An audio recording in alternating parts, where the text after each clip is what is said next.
Keramaian arus lalu lintas saat libur Natal dan Tahun Baru tak bisa dihindari. Salah satu pemicu kemacetan adalah masyarakat lebih memilih menggunakan mobil pribadi. Meski terjadi penambahan ruas jalan, baik tol maupun reguler secara signifikan, tetap saja kemacetan tak bisa dihindari. Aparat pun memberlakukan berbagai rekayasa arus lalu lintas, termasuk sistem one way dan kontraflow. Untuk libur Natal, kita juga sudah mensimulasikan ya, jatuh pada tanggal 30 kemungkinan nanti untuk puncak arus mudik yang kedua, sehingga kita akan menyiapkan rekayasa lalu lintas di Jakarta Cikampek dari 36, 47 ya. Kita akan melakukan kontraflow dari satu lajur, kemudian 47 sampai dengan 72 itu 3 lajur, dan Cipali kita akan berlakukan one way sampai dengan 188. One way tanggal 30 ya, itu pukul 7.00 ya, 7.00 pagi itu akan diberlakukan one way, kemudian kontraflow di Jakarta Cikampek. Tanggal 1 Januari diperkirakan menjadi puncak arus balik liburan akhir tahun. Untuk tanggal 1 ini kemungkinan juga akan menjadi puncak arus balik ya, karena ada beberapa para pemudik yang belum kembali besok itu, sehingga angkanya cukup besar, PC rasio juga cukup besar.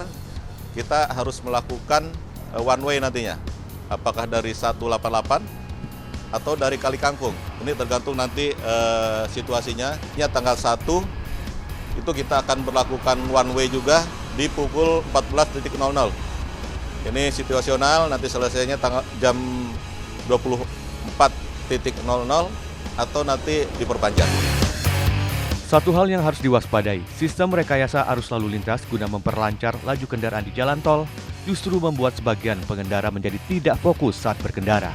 Aparat mengimbau seluruh pengendara harus dalam kondisi prima dan kondisi kendaraan pun baik untuk mengurangi potensi terjadinya kecelakaan.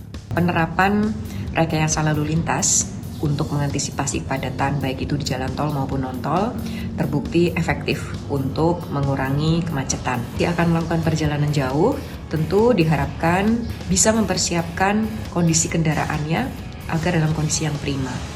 Saat ini cuaca memang kadang tidak menentu, tentu ini diharapkan kendaraan-kendaraan juga dalam kondisi yang baik agar bisa tetap berjalan, tidak ada hambatan terkait dengan teknis kendaraan. Kami menghimbau pada masyarakat, khususnya kepada pengemudi yang nanti akan mengemudikan kendaraan pribadi, diharapkan juga dalam kondisi yang betul-betul sehat ya, prima, sehingga ketika mengemudikan juga tidak selalu dalam kondisi yang baik dan bisa tetap fokus. Belajar dari pengalaman di Natal yang lalu, memang ada kepadatan di beberapa rest area favorit, dan selain kami akan memperbaiki kinerja atau manajemen dari rest area itu sendiri, tentu juga dibutuhkan kerjasama dari masyarakat agar tidak memaksakan diri untuk masuk kepada rest area yang sudah padat ya.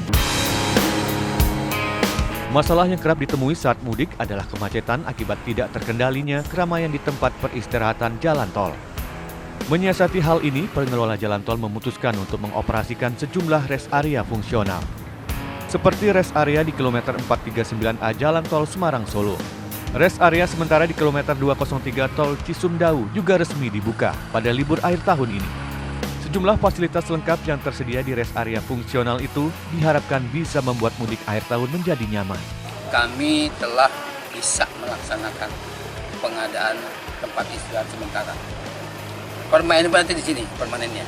Permanen. Nah, ini ada di KM 203400.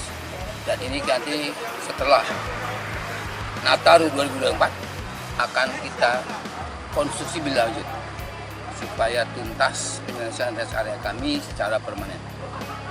Rest area menjadi kewajiban bagi PT Citra Kerja Beton karena ini panjang lebih 50 km, wajib menyiapkan satu rest area. Ini 24 jam kita operasikan sampai nanti dinyatakan oleh pihak pemerintah, Sekjen dan di PJR bahwa berakhirnya untuk Nataru.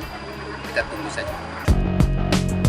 Dalam masa libur akhir tahun, Korps Polisi Lalu Lintas mengerahkan lebih dari 129.000 personel di lapangan guna memberikan pelayanan optimal. Mendampingi polisi lalu lintas, satuan PJR Tol yang dilengkapi kendaraan derek dan rescue juga bersiaga. Evaluasi dari kemarin ya, ada beberapa gangguan kendaraan mogok ya di daerah Cipali, kemudian di MBZ. Ada sekitar 55 kendaraan yang mengalami gangguan.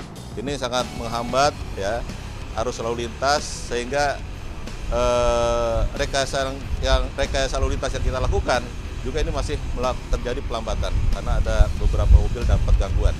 Ini diharapkan untuk besok arus balik, kemudian arus mudik yang kedua, arus balik tanggal 1. Ini para pemudik, para wisatawan bisa menyiapkan kendaraannya. Selama operasi ini ada 129.000 lebih personel kita yang dikerahkan ya untuk mengawal, melayani masyarakat selama libur Natal dan Tahun Baru ini. Selain penambahan rest area dadakan, jalur fungsional tol dari Solo menuju Jogja juga dibuka untuk arus mudik Nataru hingga 31 Desember 2023 dengan jalur satu arah menuju Klaten sejauh 13 km.